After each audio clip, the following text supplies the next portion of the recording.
Okay, and we're back. Now, one thing I wanted to mention before from last time, this ambach thing, it tends to look a little grainy. Like you see this grain, when you look at it like that, when you render it, it actually looks really grainy. You can actually pump this up to something crazy like that, and it ends up looking nice. So just wanted to mention that for later on. Not that it matters to the trick. Okay, so where were we? Last we talked about was making an image that we can use. So we outputted the original image and we outputted this image.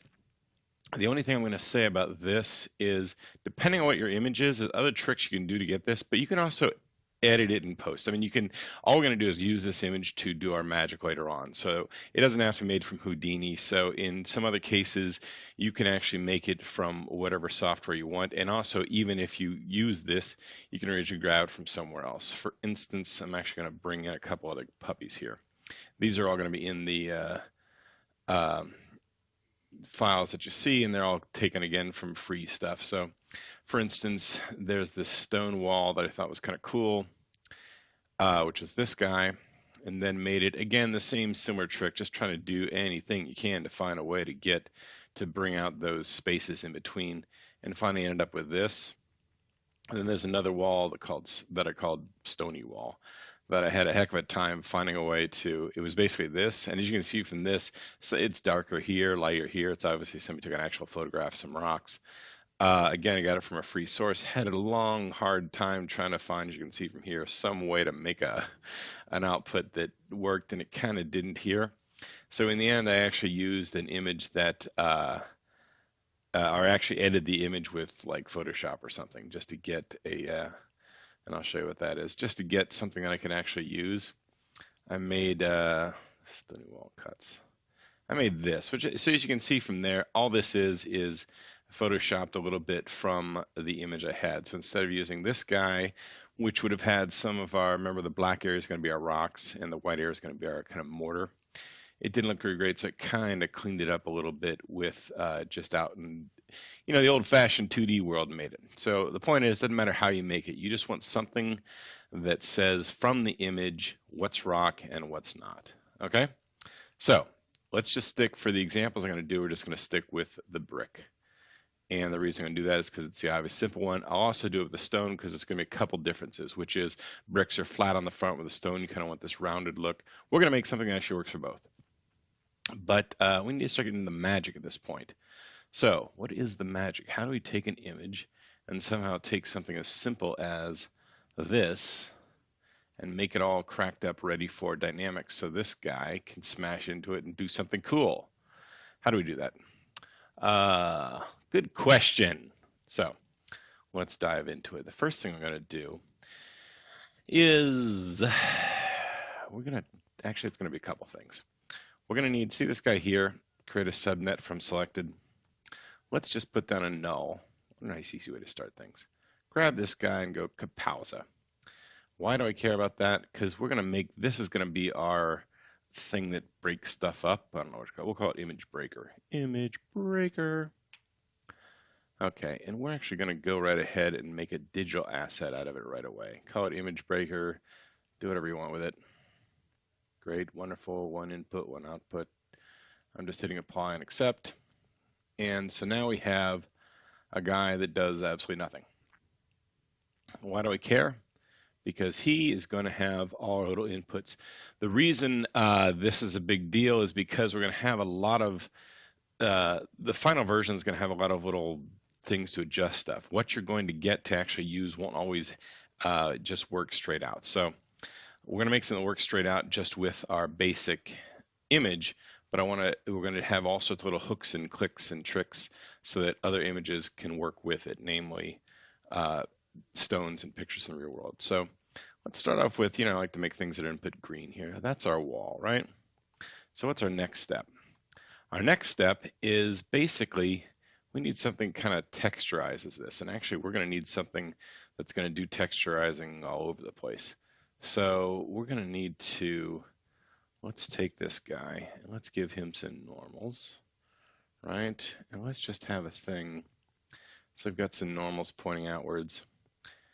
Let's just do this. Let's take a group.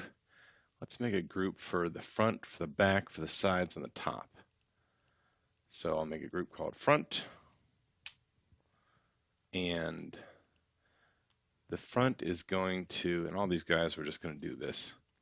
All we're going to do here is we're going to simply go based on normals. You guys have probably done this before, but all we're going to do is say we want these guys to be based on normals from, and I guess it would be a threshold. Let's say like 45 degrees. Donk. Okay, nifty.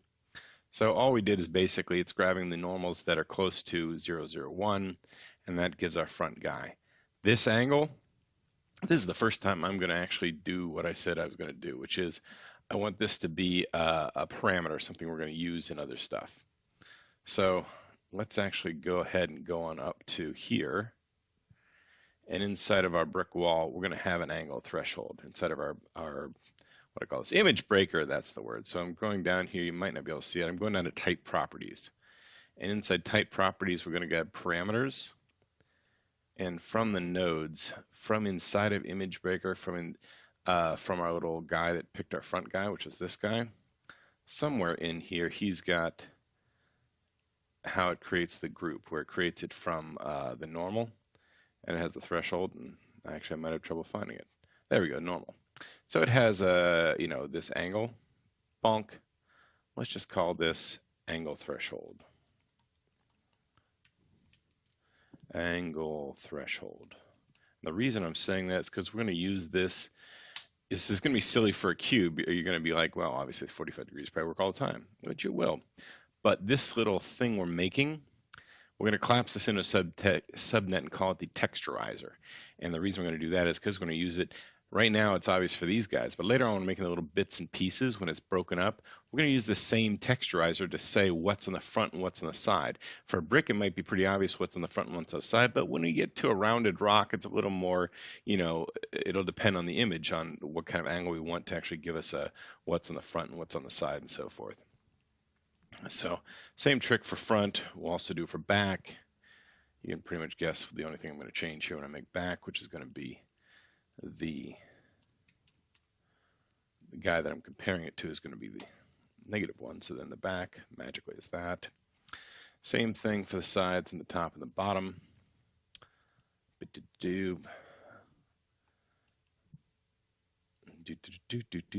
sorry. It's doing some things you couldn't see. So we're going to do the same thing for the top.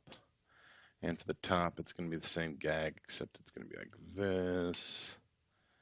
And I'm just going to, by the way, start doing this. $OS. So this makes a group called top. This is a group called bottom. And we can actually make a group called sides. That's just the opposite of the other guys. As a matter of fact, we can make a group called sides that's just not the front and the back. Let's go ahead and do that. I'm just going to put down a group here I made elsewhere. All this is saying we're not going to create something, we're going to combine, we're going to say sides is whatever is not the front and what's not the back. And whoops, I have to tell you what, let's just make it from scratch. I did say I'd make everything from scratch, didn't I? So I shouldn't cheat you guys. Okay, group, sorry. We're going to make another group that doesn't actually make something, it's just a combination. And it's going to say the sides are everything that is not the front and not the, oh, I didn't call the front the back, I probably didn't call the back. See, this is why I want to do this $OS. As a matter of fact, let's just do it everywhere. I probably should have done that from the beginning, make it easy for you. Benefit of doing this is then you always know that the name of this thing is also the name of the guy that's creating. Okay, so the guys that are at the front and the back are the sides and sides. Sorry. So the sides are these guys, and they're just made with a combine. And that's it, except for, I want to do this again. I want to have a guy that's top and bottom. This all sounds pointless right now, but the reason is I'll call it top bot. And top bot Okay, so for the next one, I'll come back in a second, but this is just going to be top, bottom. Top bot is going to be the top and the bottom together. In other words, it's going to be equal to top and, this is going to be union, and bottom. Okay, so that gives us a group that's the top and bottom. We've got a group that's the sides. That probably needs an not that in that, probably needs an intersection, so it's that. So it's all the sides and it's top bottom. So come back for the next lesson.